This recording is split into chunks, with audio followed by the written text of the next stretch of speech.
Hello students, how are you? Hope you all are doing well. So let's start with our subject, chapter 1, nature and scope of business economics. Okay?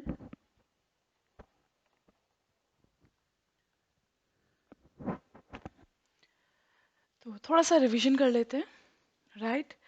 तो हमने और हमने पढ़ा था कि economics आपका जो वर्ड है वो ग्रीक वर्ड से डिराइव हुआ है, मतलब ओइकोनोमिया से ही इकोनॉमिक्स आया है। ओइकोनोमिया का मतलब होता है हाउस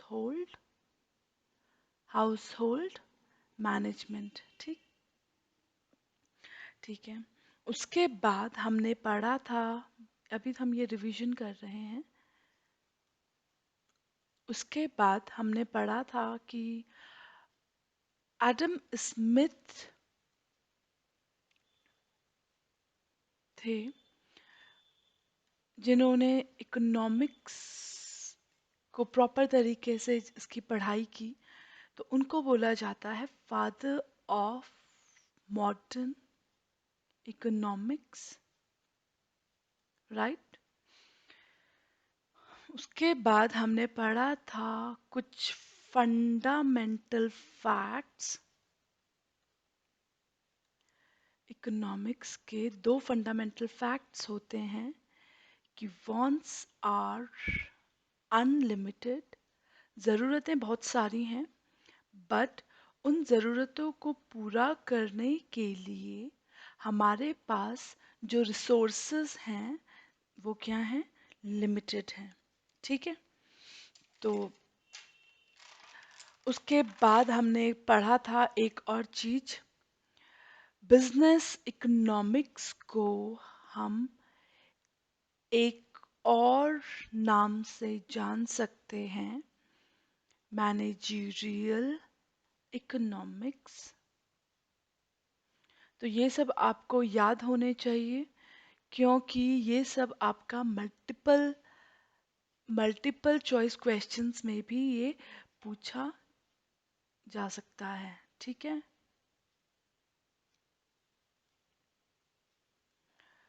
तो अब हम स्टार्ट करने जा रहे हैं आज का टॉपिक।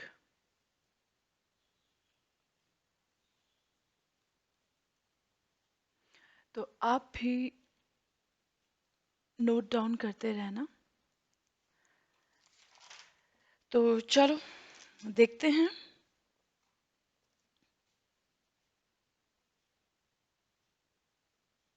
इकोनॉमिक्स। अब इकोनॉमिक्स को दो पार्ट में डिवाइड किया गया है। One is micro economics and the other is macroeconomics.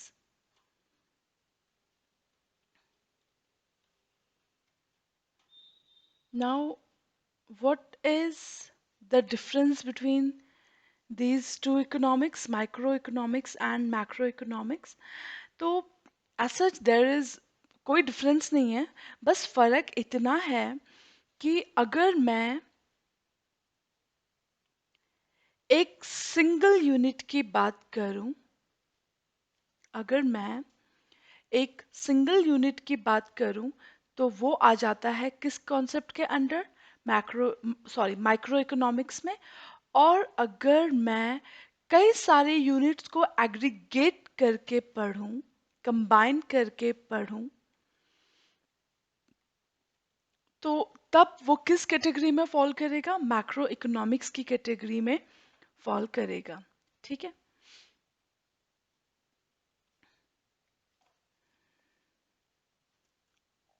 अब ग्रीक जो ये माइक्रो इकोनॉमिक्स है, ये भी ग्रीक वर्ड से आया है,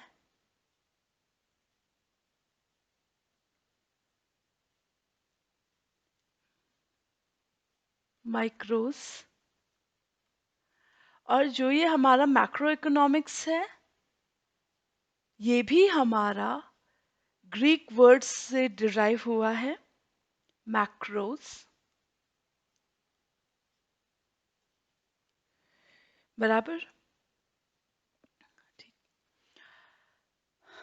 अब अब आप पूछेंगे मैम थोड़ा सा और क्लियर करो हमें ये चीज़, the concept of micro economics and macro economics. तो हम एक एग्जाम्पल की बात करेंगे, कुछ एग्जाम्पल्स देखेंगे जिससे कि ये वाला कॉन्सेप्ट हमें और ज़्यादा क्लियर हो जाएगा। तो फॉर एग्जाम्पल, अगर मैं एक पर्टिकुलर पर्सन की इनकम के बारे में बात करूं, right, suppose I am talking about the income of an individual person, तो वो हो जाएगा माइक्रो इकोनॉमिक्स। और अगर मैं पूरे इंडिया के लोगों की इनकम के बारे में बात कर रही हूँ, मतलब I am talking about national income, तो तब वो किस हेड में फॉल करेगा? मैक्रो में फॉल करेगा। ठीक।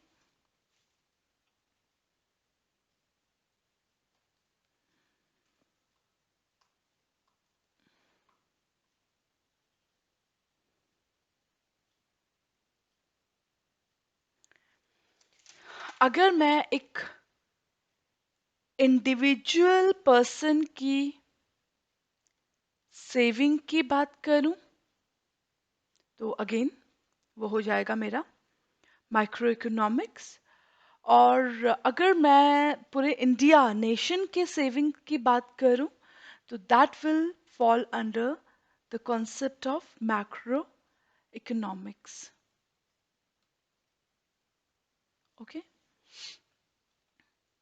अब अगर मैं एक इंडिविजुअल हूँ, suppose I am running a factory, तो फैक्ट्री में रोजमर्रा के डिसीजन मुझे लेने होते हैं, जैसे कि क्या मैन्युफैक्चर करना है, क्या प्राइस मुझे अपने प्रोडक्ट का रखना है, मुझे कौन से फैक्टर्स ऑफ प्रोडक्शन मतलब जो चीज़ें मुझे प्रोडक्शन में हेल्प करती हैं, राइट, तो मुझे कौन से फैक्टर्स ऑफ प्रोडक्शन की मदद से मैन्युफैक्चरिंग करनी है। ठीक है। तो ये डिसीजन एक मेरा अपना है, एक इंडिविजुअल का डिसीजन है, राइट। तो अगर मैं बात करूं माइक्रो इकोनॉमिक्स की, तो उसको हम क्या बोलते हैं? उसको हम प्राइस थ्योरी भी बोलते हैं।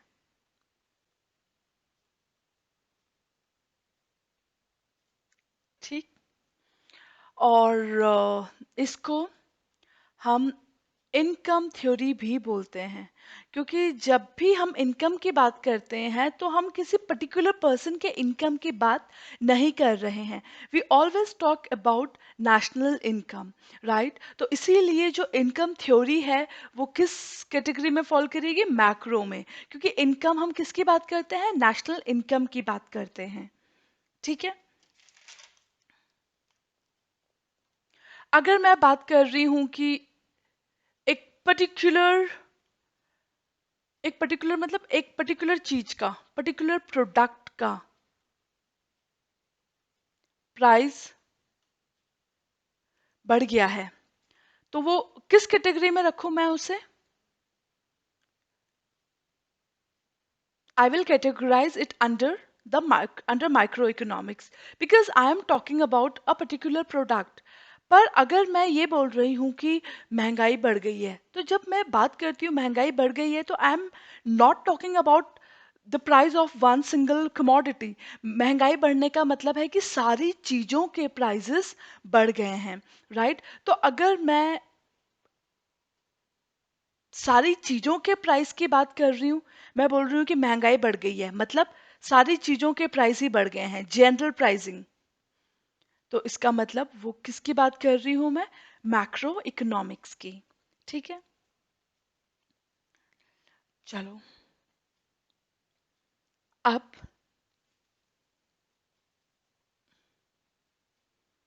Hope you are noting it down.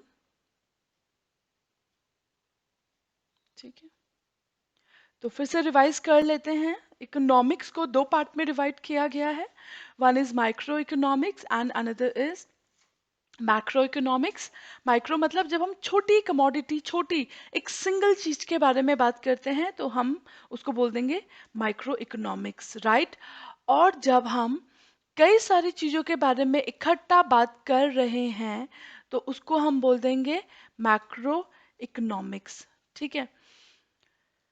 Suppose करो if I am talking about an income of a particular person, तो उसका मतलब I am talking about this micro economics. But on the other hand अगर मैं बात कर रही हूँ about the income of a nation, अगर मैं नेशनल इनकम की बात कर रही हूँ, सब लोगों की कंबाइंड इनकम की बात कर रही हूँ, तो इसका मतलब I am talking about this macro economics. Similarly, if I am talking about savings of an individual person, तो that means मैं कौन से कॉन्सेप्ट की बात कर रही हूँ, micro economics. But if I am talking about saving of nation, कि नेशन की सेविंग्स कितनी है, नेशनल सेविंग्स कितनी है, तो इसका मतलब ये मैक्रो कॉन्सेप्ट है. अगर एक एक इंडिविजुअल बिजनेसमैन के हिसाब से देखा जाए तो मुझे तो अपने से मतलब है ना, राइट. तो मुझे मेरे ऊपर ज्यादा कौन सी चीज अप्लाई करेगी, माइक्रो इकोनॉमिक्स. इसका मतलब ये नहीं है कि मैक्रो इकोनॉमिक्स अप्लाई नहीं करेगी, वो भी करेगी बट ज्यादा. जो ज्यादा एप्लीकेशन मेरे ऊपर होगा वो किसका होगा, micro economics, because I am an individual entity, right. तो इंडिविजुअल किस पार्ट में फॉल करता है, माइक्रो इकोनॉमिक्स. ठीक है. अब थोड़ा सा और आगे बढ़ते हैं.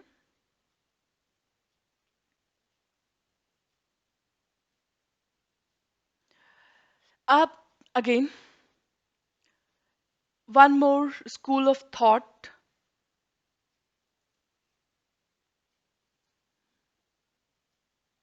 ठीक है.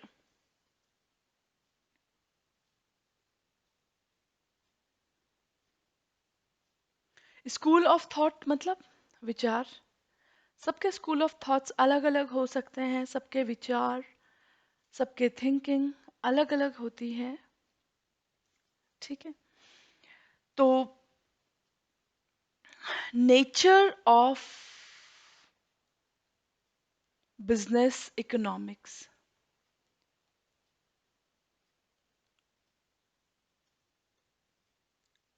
बिजनेस इकोनॉमिक्स का नेचर कैसा है. ठीक है. अब नेचर मतलब मैं बिजनेस इकोनॉमिक्स को क्या कंसिडर करूं.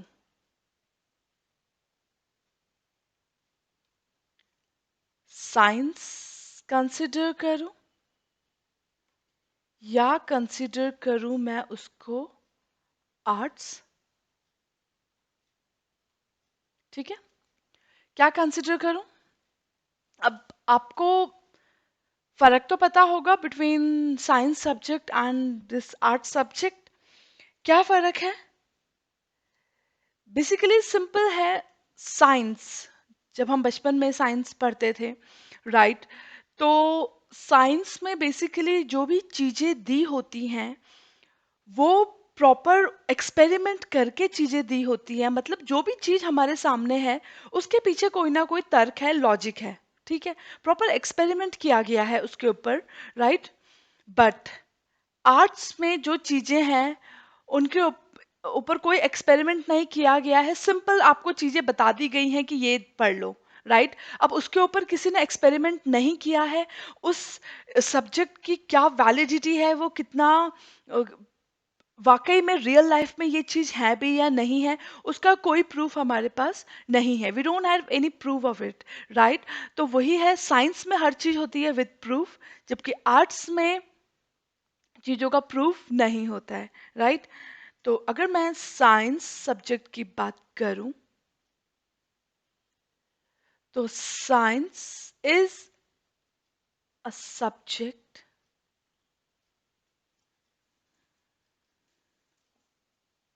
where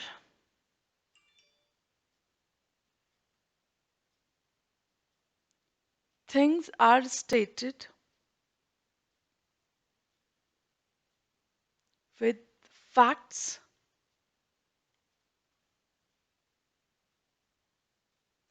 फैक्ट्स का मतलब जो भी चीजें हम कर रहे हैं, अब हम बायोलॉजी पढ़ते थे बचपन में, 8th क्लास में हम पढ़ते थे बायोलॉजी। तो हमें पता था कि बायो में जो प्रिंसिपल लिखा है किताब में, अगर मैं लैब में जाके एक्सपेरिमेंट करूं तो वाकई में वो चीज निकलेगी जो वहां पे लिखी हुई है, राइट। जबकि आर्ट्स एक ऐसा सब्जेक्ट है, arts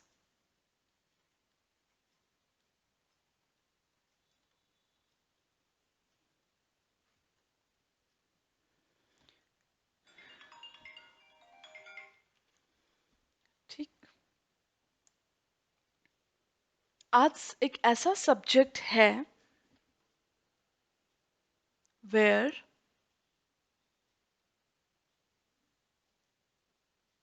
things can be stated without facts।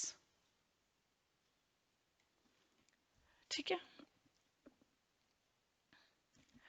अब क्वेश्चन ये आता है, अब आपको पता चल चुका है कि साइंस क्या होता है एंड आर्ट्स क्या होता है। साइंस वो चीज होती है जहाँ पे everything has a cause and effect relation, right. इसको हम लिख देंगे यहाँ पे कॉज एंड इफेक्ट। कॉज मतलब कारण क्या है, इफेक्ट मतलब रिजल्ट क्या होगा। हर चीज जो हो रही है, हर इफेक्ट जो हो रहा है, उसके पीछे क्या है, मेरे पास एक लॉजिक है, एक रीजन है, राइट। तो कॉज एंड इफेक्ट रिलेशन होता है साइंस में, ठीक, बराबर। अब प्रश्न ये उठता है, ठीक, प्रश्न ये उठता है कि क्या हम बिजनेस इकोनॉमिक्स को आर्ट्स माने।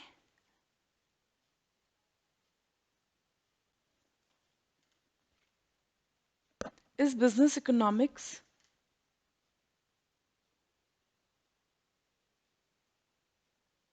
इस बिजनेस इकोनॉमिक्स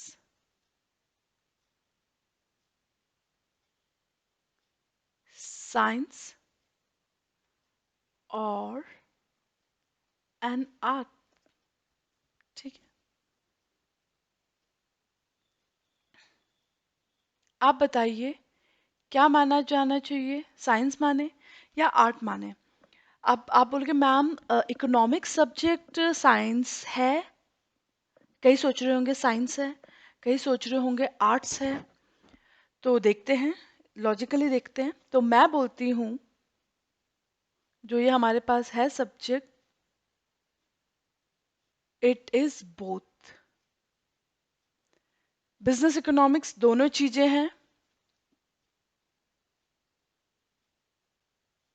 साइंस भी है,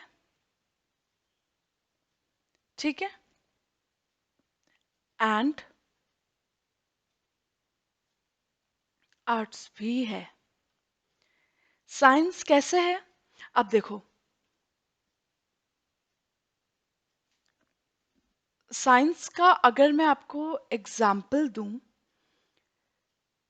इकोनॉमिक्स में एक प्रिंसिपल होता है,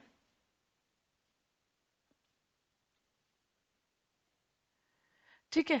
इकोनॉमिक्स का एक प्रिंसिपल होता है कि प्राइस अगर बढ़ेंगे तो डिमांड कम होगी, ठीक है। तो ये इकोनॉमिक्स का प्रिंसिपल है, इससे हम भी वाकिफ हैं। जिसने नहीं भी पढ़ा है, इवन एक layman, he is also familiar with this principle, ठीक है, कि as the price rises demand falls, ठीक है। तो ये प्रिंसिपल हम सबको पता है। तो ये चीज इकोनॉमिक्स की बुक में लिखी हुई है, ठीक। तो क्या इसके पीछे हम लॉजिक फाइंड आउट कर सकते हैं कि डिमांड क्यों गिर रही है। यस, डिमांड इसीलिए गिर रही है बिकॉज प्राइजेस क्या हो रहे हैं, राइज हो रहे हैं, ठीक। तो यस, इकोनॉमिक्स में हमने देखा कि डिमांड जो फॉल हो रही है उसके पीछे क्या होता है, रीजन होता है। तो कॉज एंड इफेक्ट तो इकोनॉमिक्स में भी है ही है ना। इकोनॉमिक्स में भी जो चीजें आप देख रहे हो, राइट, जो रिजल्ट आप देख रहे हो उसके पीछे क्या है, एक लॉजिक है। डिमांड गिर रही है, इसके पीछे क्या लॉजिक है, because the prices are rising, simple. तो यस, इकोनॉमिक्स तो साइंस भी है, क्योंकि जो भी चीज हो रही है उसके पीछे क्या है, कुछ ना कुछ रीजन है। ठीक।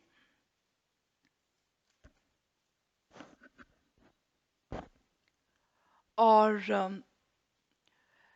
साइंस सब्जेक्ट में एक और चीज होती है, देयर आर वेरियस टूल्स, कई सारे टूल्स होते हैं, स्टैटिस्टिक टूल्स, जिनकी हेल्प से हम क्या करते हैं, एक्सपेरिमेंटेशन वगैरह करते हैं। तो इकोनॉमिक्स में भी, इकोनॉमिक्स ऐसा नहीं है कि सिर्फ इकोनॉमिक्स तक ही सीमित है।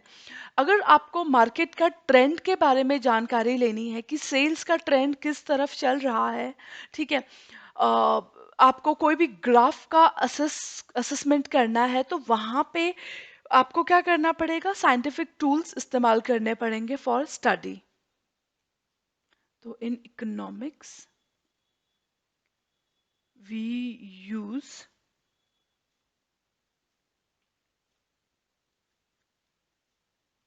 Scientific tools. ठीक। Now let's come to this arts. क्या इकोनॉमिक्स आर्ट्स है? मतलब आर्ट्स, आपको पता ही है कि आर्ट्स में ऐसा होता है कि कई सारी चीजें लिखी होती हैं बट उनका रियल लाइफ से कोई लेना देना नहीं है, राइट, उनके पीछे कोई लॉजिक नहीं है। तो यस, इकोनॉमिक्स में भी कई सारे प्रिंसिपल्स ऐसे हैं जिनका रियल लाइफ में कोई लेना देना नहीं है। There are many theories in business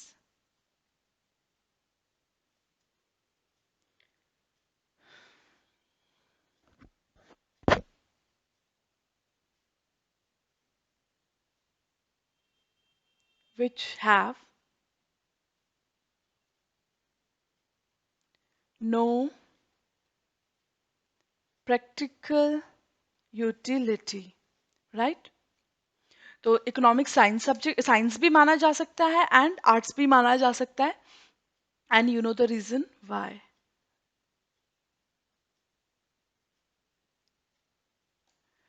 ठीक।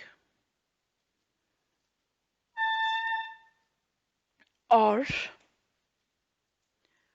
अगला फीचर बिजनेस इकोनॉमिक्स का,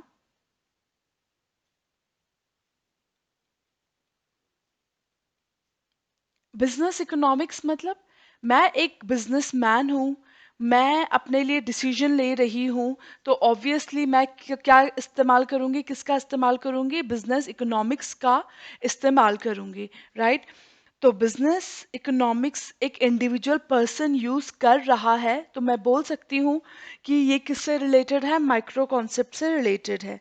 तो इज बेस्ड, लिखिए ब्रैकेट में, is based more on, is based more on micro economics। ठीक है, it is based more on micro economics।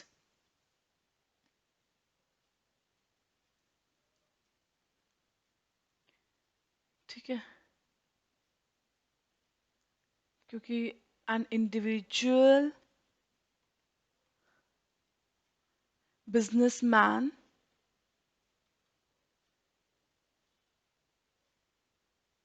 uses business economics in day to day decision making।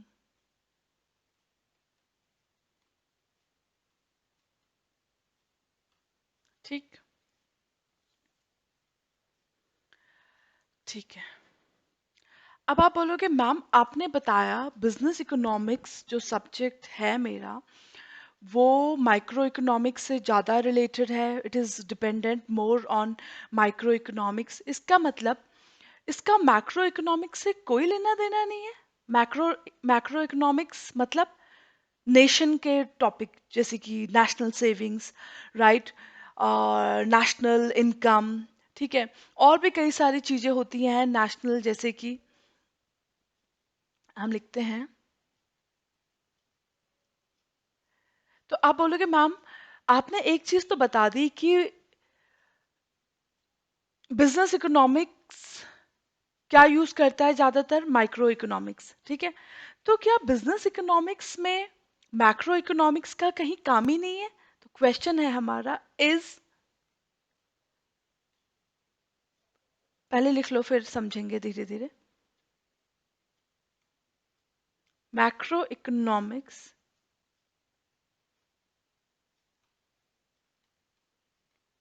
Used in business economics,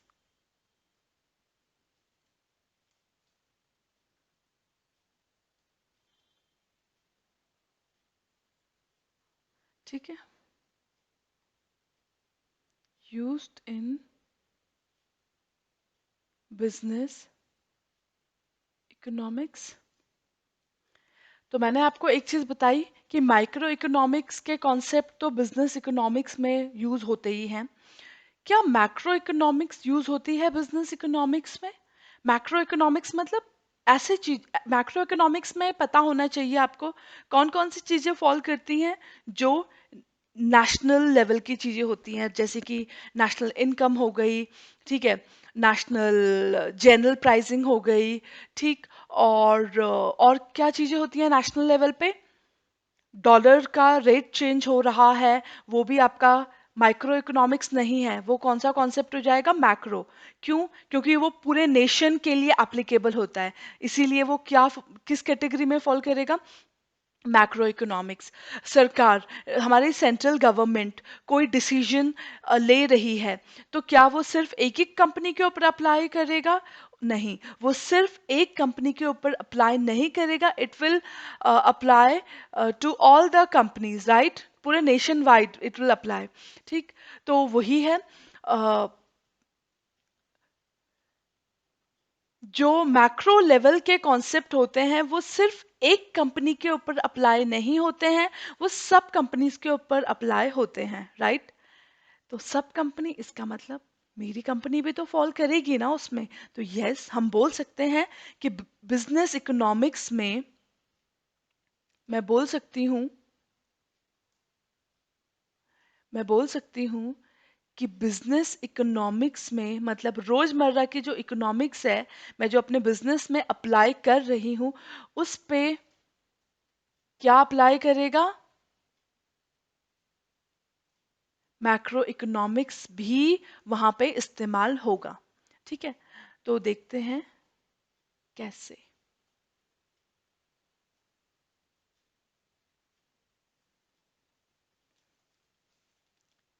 example,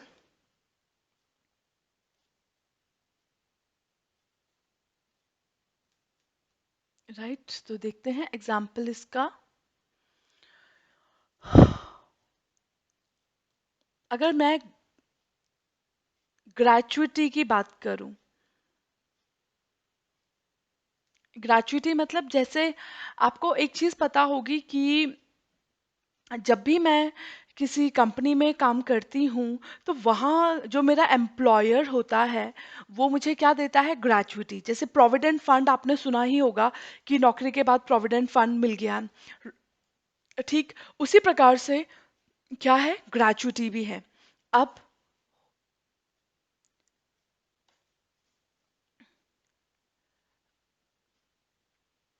gratuity किस rate पे आपको मिलेगी वो कौन decide करता है? Government.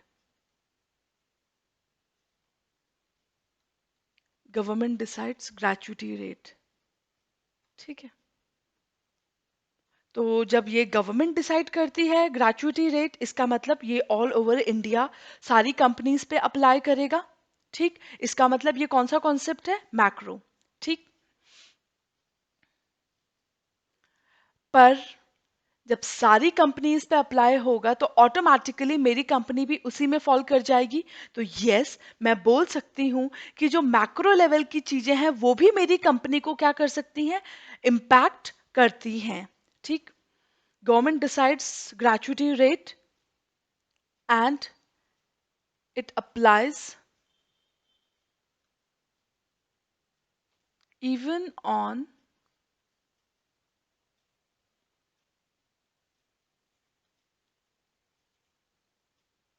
my company. Suppose if government changes gratuity rate, ठीक है। अभी तक ग्रेचुटी रेट चल रहा था 10%, अब हो गया है 12%, राइट। तो क्या उस चीज का असर मेरी कंपनी के ऊपर पड़ेगा? यस, एक पड़ेगा। क्यों नहीं पड़ेगा? क्योंकि अब मेरी कंपनी को भी अपने एम्प्लॉयज को ग्रेचुटी किस रेट से देनी होगी, उस नए रेट के हिसाब से ग्रेचुटी मुझे पे करनी होगी, right. Then it will impact my company also.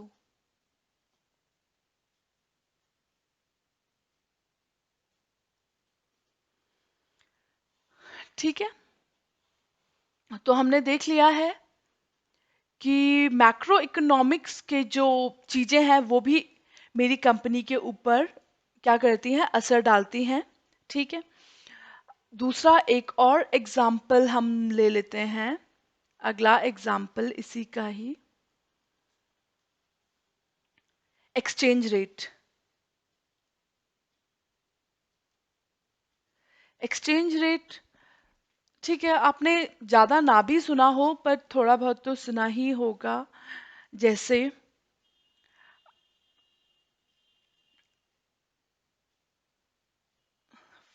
First जनवरी 2020 को सपोज करो $1 का रेट चल रहा है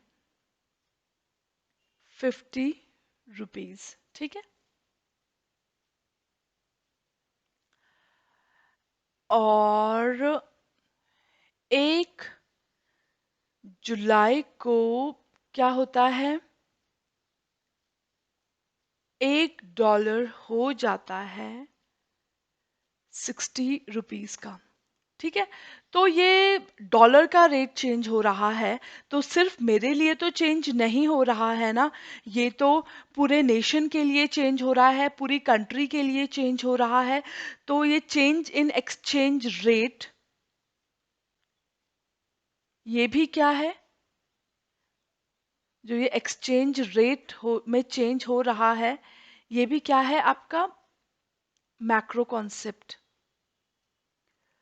अब यहाँ पे हम पढ़ क्या रहे हैं, हम ये पढ़ रहे हैं कि क्या मैक्रो चीजों का, जो नेशन लेवल की चीजें हैं, क्या उनका मेरी एक कंपनी, एक छोटी सी कंपनी के ऊपर कुछ फर्क पड़ेगा क्या? तो यस, पड़ेगा। ठीक, तो देखते हैं कैसे। सपोज आप raw material, suppose you import raw material worth कितने का आपने इंपोर्ट करा, $2 का सपोज। अब मैंने $2 की चीज खरीदी है, तो मुझे तो उनको डॉलर में पेमेंट करनी पड़ेगी। पर पर क्या मेरे पास डॉलर्स हैं? नहीं। मुझे क्या करना पड़ेगा, बैंक जाके I will have to purchase dollars, मुझे $2 परचेज करने पड़ेंगे। तो कितने रुपए के मिलेंगे $2? तो देखते हैं। अगर मैं 1 जनवरी को ये चीज परचेज करती, तो $1 चल रहा था 50 रुपए का, मुझे कितने खरीदने थे? $2। तो $2 कितने रुपए के मिलेंगे? तो बचपन से आप अप्लाई कर रहे हो यूनिटरी मेथड। $1 अगर 50 का तो $2 कितने के? ठीक, तो कितने के? 50 ÷ 1 इंटू 2 रुपीज। तो कितने के पड़े मुझे $2? 100 रुपए के। ठीक है, तो मुझे $2 कितने रुपए खर्च करने पड़ेंगे $2 खरीदने के लिए? 100 रुपीज। पर अगर मैं उसी ट्रांजैक्शन को करती हूं कब? 1 जुलाई को।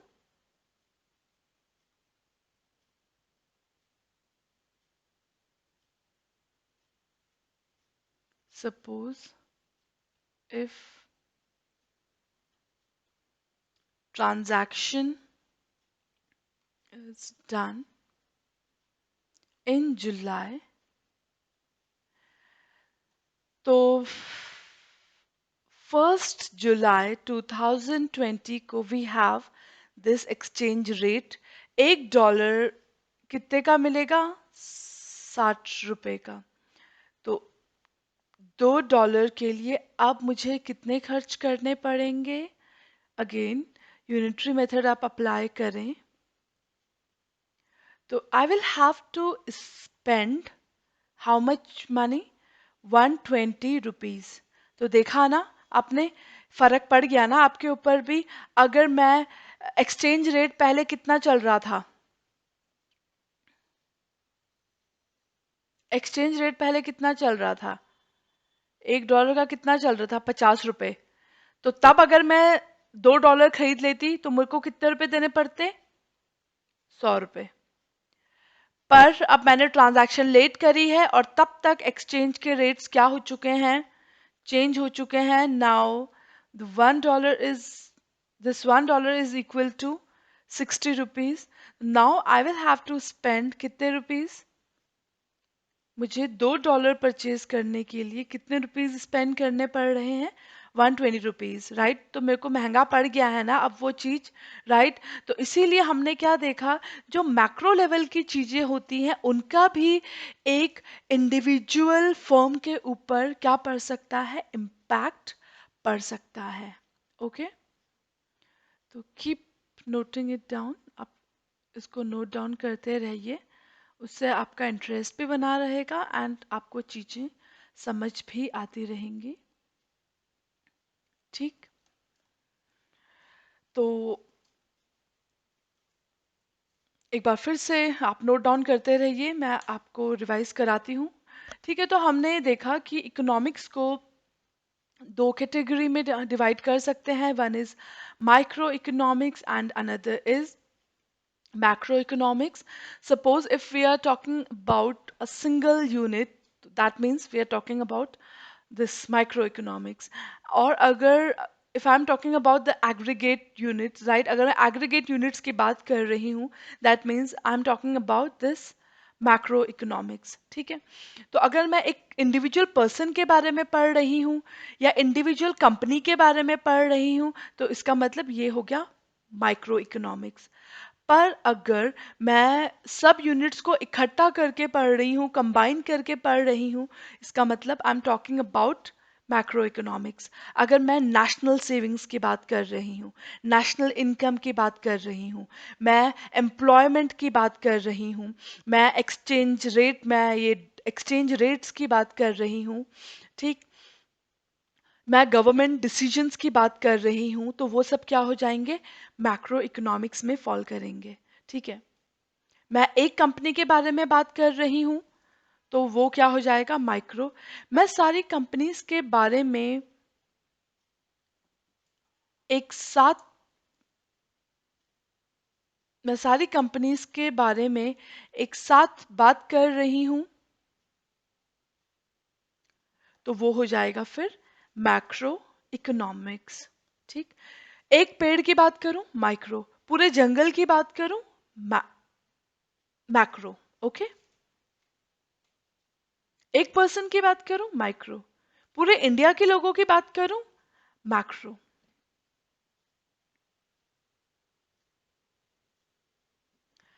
अब आगे बढ़ते हैं।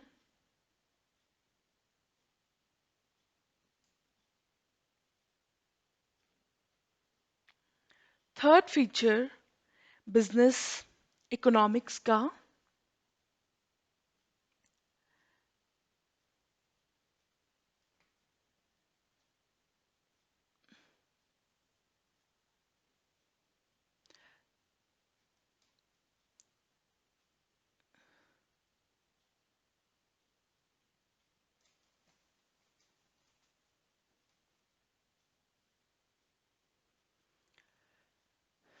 थर्ड फीचर जो हमारे इकोनॉमिक्स का है,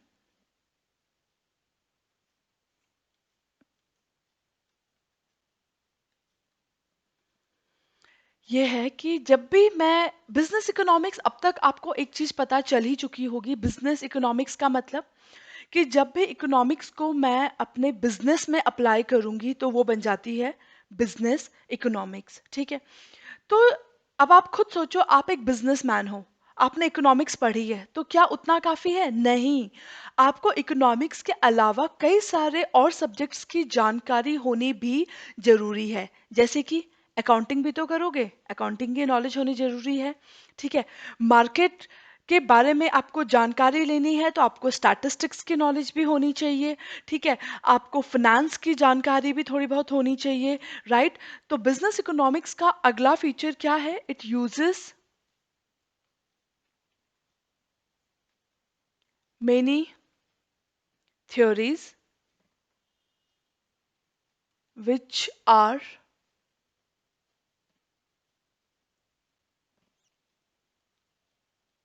beneficial for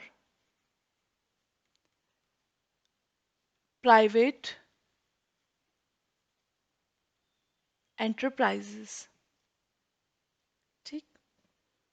और अगला फीचर है इसका, business economics is interdisciplinary. Interdisciplinary मतलब, डिसिप्लिन का मतलब होता है सब्जेक्ट्स, राइट। तो हम कई सारे सब्जेक्ट्स का इसमें इस्तेमाल करेंगे। We use maths, accounts, stats, graphs, finance. ठीक। तो हमने क्या देखा? बिजनेस इकोनॉमिक्स कई सारे थ्योरीज ऐसे यूज करती हैं which are beneficial for you, for your private enterprise. And अगला feature is it is interdisciplinary. It means it uses various disciplines like maths, accounts, stats, graphs and finance. ठीक है। तो आपको इन सारे डिसिप्लिन्स की, इन सारे सब्जेक्ट्स की नॉलेज होनी जरूरी है। ठीक। तो आज के लिए हम इतना ही रखते हैं। और आप साथ साथ अपनी स्टडी भी कंसल्ट करते रहिए। ठीक है। मैंने आपको कल बता दिया था, स्टडी आपकी ऑनलाइन अवेलेबल है। आप www.icai.org पे जाएंगे तो वहाँ पे आपको स्टूडेंट का एक आइकन दिखेगा, आप उस पर क्लिक करेंगे तो वहाँ पे BOS नॉलेज पोर्टल आ जाएगा। तो वहाँ पे आपको अपनी बुक पूरी मिल जाएगी। तो आप अपनी बुक का फर्स्ट चैप्टर, इकोनॉमिक्स का फर्स्ट चैप्टर आप साथ साथ पढ़ते रहिए, और उसके पीछे जो भी क्वेश्चंस आ रहे हैं, MCQs, उनको भी आप साथ साथ सॉल्व करते रहिए। ठीक है। तो इससे क्या होगा, आपकी बुक भी कवर होती रहेगी और आप एग्जाम के लिए पूरा रेडी होते रहेंगे। ओके। तो दैट्स ऑल फॉर टुडेज। तो आप इसका तैयारी अपनी करते रहिए। कोई भी प्रॉब्लम आती है तो आप व्हाट्सएप मैसेज करके आप पूछ सकते हैं। Thank you.